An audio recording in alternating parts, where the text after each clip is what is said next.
On February 21st, 2024, Slavisha Milanov and his colleague were traveling to a meeting when they were suddenly stopped by traffic police.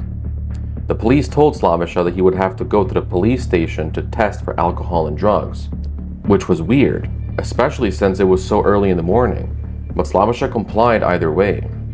Once at the police station, he was told to leave all his belongings, including his phone, with officers while he was being tested for alcohol and drugs.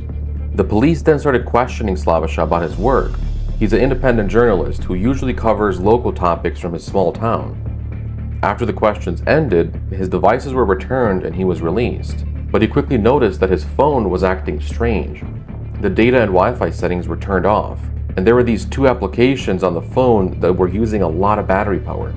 Slavisha didn't realize it at the time, but he just became another victim in a growing network of surveillance. This spying was not done by Pegasus, the infamous software everyone knows, but by a new combination of software that allows officials to quickly break into anyone's device. I want to show you how this spyware works, who's behind it, and why it's a threat to the very fabric of democracy.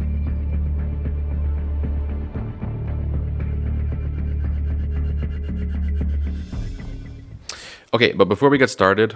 Does anyone want to get out? No, but before we get started, I do want to mention that I know this story is kind of a lot. I don't know if I'm going to be added to like a blacklist or something, but it doesn't matter because I really want the story to get out. So if you want to support the channel and make sure my brake lines don't get cut or something, hit subscribe. I'm going to put the button up here somewhere. Okay, anyways, back to the video. Tucked away in an often forgotten region of Europe is the country of Serbia. Its Balkan landscape is pristine and usually calm, but in recent months, Serbia looks more like this. Cities across the country have erupted in a massive wave of anti-corruption protests, led by university students. Everyone from students, professors, activists, even these farmers and tractors have joined in on what is the biggest student-led movement in Europe in over half a century. The protests were sparked by a deadly railway station accident, which students believe happened only because of the deep levels of corruption across all sectors of Serbian society. Naša pitanja se tiču održanja demokratije u ovom društvu. One of the key organizers of the protests is Nikola Ristić. Postoji jedna mlada generacija ljudi koji razumeju demokratiju, koji razumeju vladavinu prava, razumeju pravdu, razumeju ljudska prava, a nalaze se u okruženju koje ih opresira i koje im poništava svako od tih prava i svako od tih ideja. Just like Slavisha, Nikola was stopped on his way to a protest and told to go to the police station. While there, he was aggressively interviewed by BIA, which is basically like Serbia's CIA. And while this was happening, right in the other room, these two mysterious apps were being installed on his phone. You can see right when the apps were done installing, Nikola's interview ended and he was released. This whole timestamp of events is part of a forensic analysis done on Nikola's phone by Amnesty International Security Lab. As soon as he was released, Nikola suspected that his phone had been accessed and contacted them to check.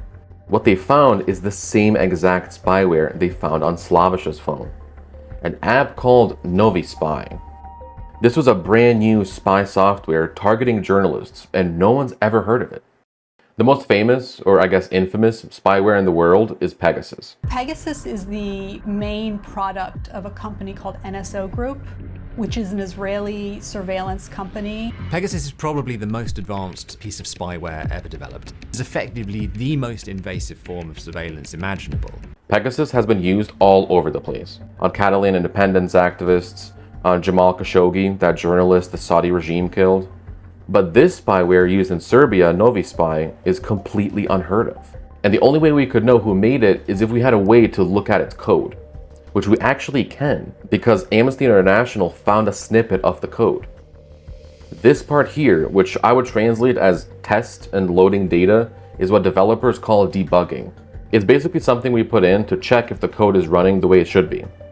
In this case, it's checking if the data is being successfully loaded into some directory, some file that is storing this data. So in simple terms, this software is collecting all kinds of data from Nikola's phone.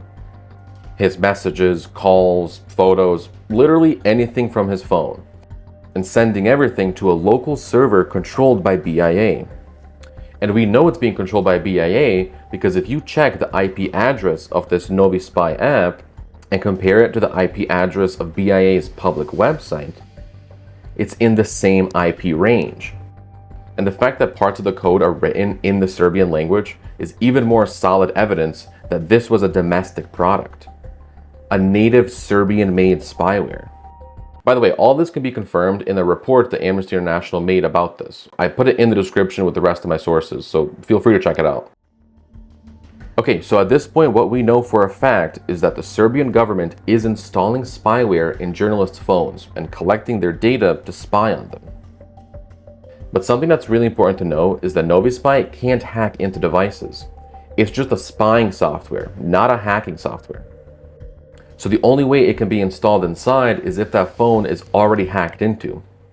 And the company responsible for the hacking is actually not Serbian, but Israeli. Israel is home to some of the most advanced surveillance firms on the planet. And one of those firms is Cellebrite. They make devices for law enforcement agencies to hack into phones and computers. And it's usually all legal. These devices are used by police when they have a warrant to use them. Like when the FBI wanted to hack into the phone of the shooter who tried to assassinate Trump, they used Cellebrite software to get into his phone. And this software is so advanced, it needed just 40 minutes to get in. But it's not always being used legally. Serbian officials didn't have a warrant to use Cellebrite on either Nikola's or Slaviša's phone, but they did either way. After they hacked in, then they installed their own domestic spyware inside. And that is the scary part. Something like Pegasus can hack into devices and spy on them at the same time, so it can do everything at once. But Pegasus is expensive, and they also have lots of eyes on them now because of their controversy. But what's happening in Serbia is part of a new and much worse pattern. Because now authorities can just use software they legally purchased and combine it with their own locally developed spyware. All the smaller companies who don't have the budget for Pegasus can now just make their own DIY version of it. And this makes it almost impossible to track and regulate the spyware. In the US, the Biden administration banned the use of Pegasus. But what's the point of the ban if the CIA can just make their own version of it? Spyware is decentralizing. Authoritarian governments are moving away from being dependent on just a few giant surveillance firms, and are instead opting for building their own native spyware that is much easier to hide.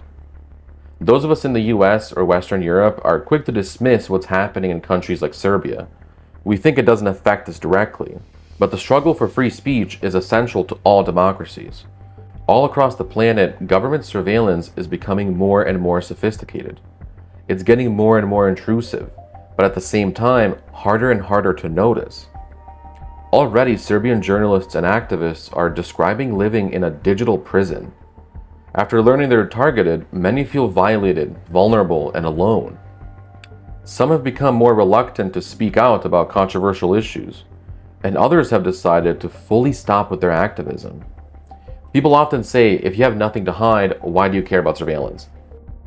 But the chilling effect of being spied on is the real danger, because it means the governments aren't being held accountable when they're corrupt or trying to silence speech. So what do we do? Well, if the goal of government surveillance is to make us feel vulnerable and alone, then the only way to beat the chilling effect is to unite in a massive display of community, to stand together against authoritarianism, no matter how powerful it seems.